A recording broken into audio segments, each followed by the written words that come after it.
As we continue our Advent journey, we can place ourselves in the life of Mary. And as we reflect on this gospel, we can think about what was Mary feeling in the midst of this? What was Joseph feeling? You know, Joseph, you can imagine, his wife is suddenly pregnant, and it's something very mysterious. He doesn't understand it.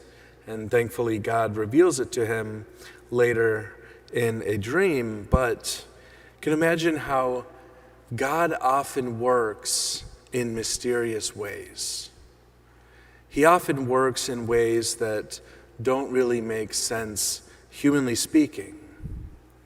We think about, I was thinking about yesterday when I visited a young lady in the hospital.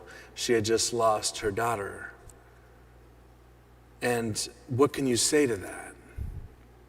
There's so many things in life that we just can't understand. We can't comprehend them, and we are searching for answers. Why is this the way it is?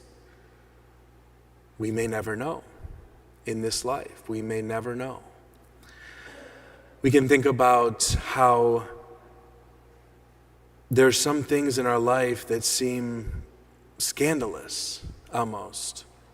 Things like, if you think about an act of forgiveness that sometimes God asks us to do, that doesn't make sense sometimes. Sometimes the hurt is too deep.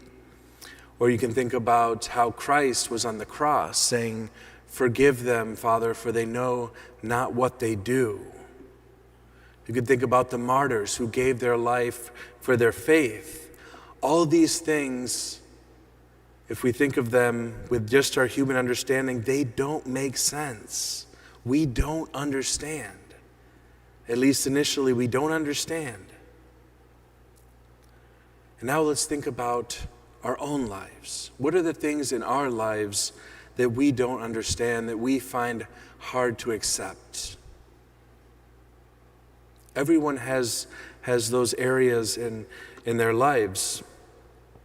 But know that you are not alone. Joseph also had to wrestle with those things. Mary had to wrestle with those things she didn't understand. And so in this Mass, we can ask for simply a deeper faith, to accept the things that we don't understand, to accept the mysteries in our lives, the things which we struggle with, because God loved Mary and Joseph so much, but he did not spare them those difficult things, those wrestlings of the heart, nor does he spare us, because he loves us and he wants us to grow in faith and holiness and abandonment.